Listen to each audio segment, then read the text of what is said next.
The thrusters being used in opposition. The master of the vessel has to be on the grid by law whenever we go into port, whenever we leave port. The master, when we leave on first port of call, the master of the vessel will come on the public address system, and he will make an announcement which will go something like this. Ladies and gentlemen, we are about to use our thrusters in opposition, so that we can turn the ship very quickly. Those of you who are out on the decks, we highly suggest that you sit down and strap yourselves in so you're not flung off the ship. No? No? You're not buying that, sir? Just a little yoke. But seriously, we do have the ability to do that, to turn the ship 360 degrees, and as a matter of fact, we will do that when we leave our first port of call, and you might want to be out on deck to kind of have a look at that. This next console houses the levers for the operation of our engines, for the engines here on the ship. But I shouldn't say engines, should I? That's not correct. I shouldn't say engines. Why? Because this is an SS ship, a steamship. I should more correctly say boilers. The boilers which produce steam, which run our what? Turbine. Our turbines to turn the reduction gear, to eventually turn our screws. What's a screw? Careful. The propellers. And the propellers. When this ship was a bit more history. When this ship was the SS France, it had 8 boilers. When this ship was the SS France, it had 4 turbines. When this ship was the SS France, it had 4 screws or 4 propellers.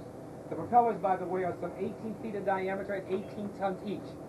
In the conversion from the SS France to the SS Norway, all of that was cut in half, because Gloucester knew that he was going to take the ship to the Caribbean for leisurely cruising, and he didn't need all that speed. So, rather than having 8 boilers, we now have 4. We still have 4 turbines, but we only use 2. Rather than having 4 propellers, we now have 2. Hence the difference in our speed. And since we've reduced all that, we've also reduced the consumption of what?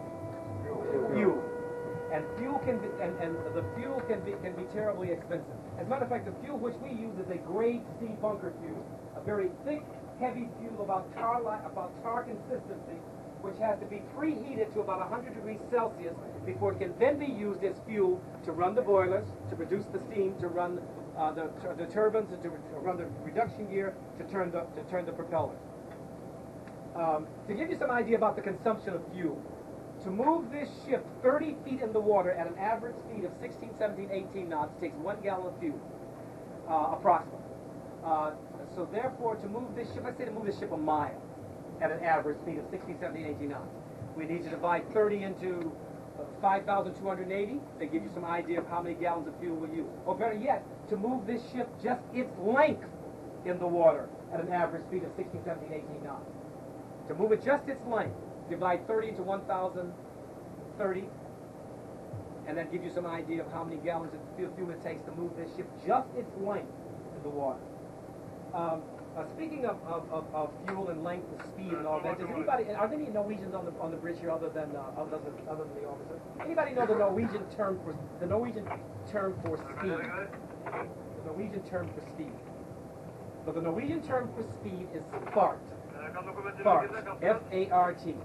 And that's no yoke. That's the truth. So I see that we have the ability to do maximum fart.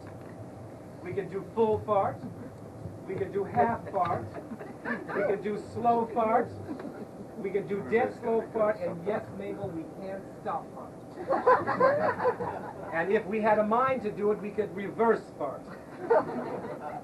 Now, you always laugh. People always laugh when I tell them that. But you did some farting yourself when you came in here. What's the German term for entering a space? Einfahrt. Yes. And what's the German term for leaving a space? Ausfahrt. So very shortly here, you're going to be doing some farting. And again, that's no yoke.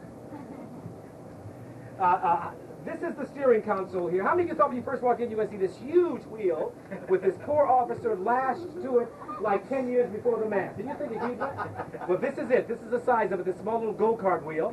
And the officer can also steer the ship 2 other ways by using this joystick, and it is called a joystick.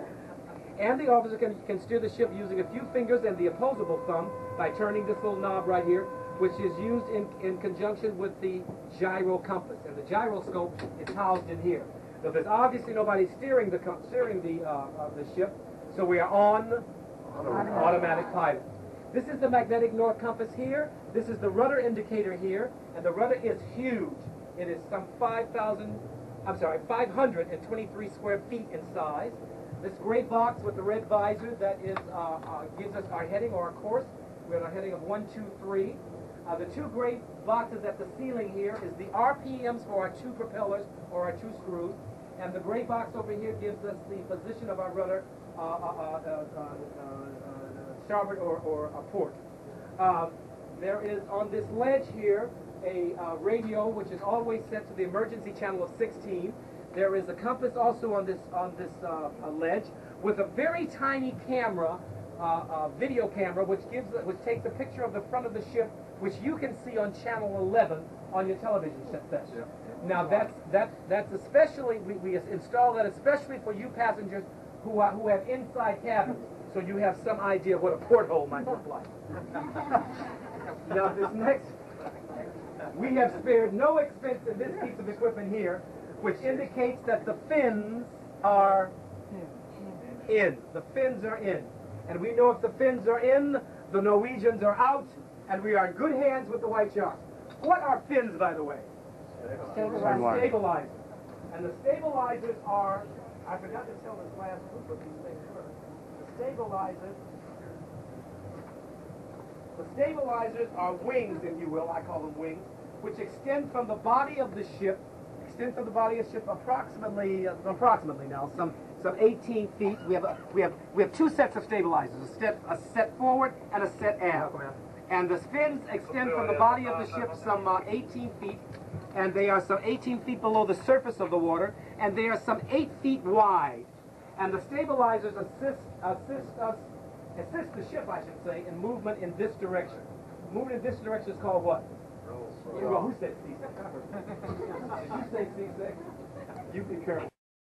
It's a roll. Absolutely right, roll. And it assists, those stabilizers assist the ship up to about 50% of its roll.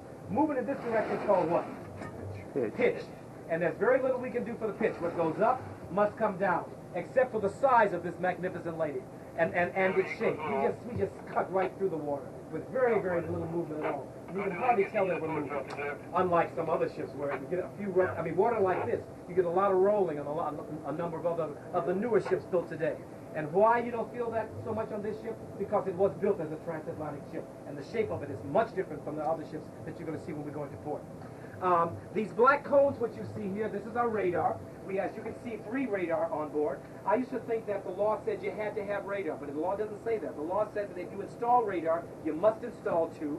And if you install them, you can never take them off, and they must always be maintained. They must be in operating condition. As you see, we have 3.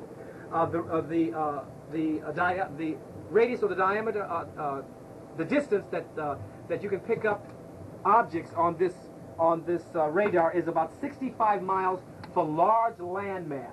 We can pick up up to 65 miles for large landmass. Now that's quite something. And this instrument can pick up ships up to about some 23 miles, and that's also quite a feat. And also can pick up smaller craft, up to about some 16 miles. That's also quite something.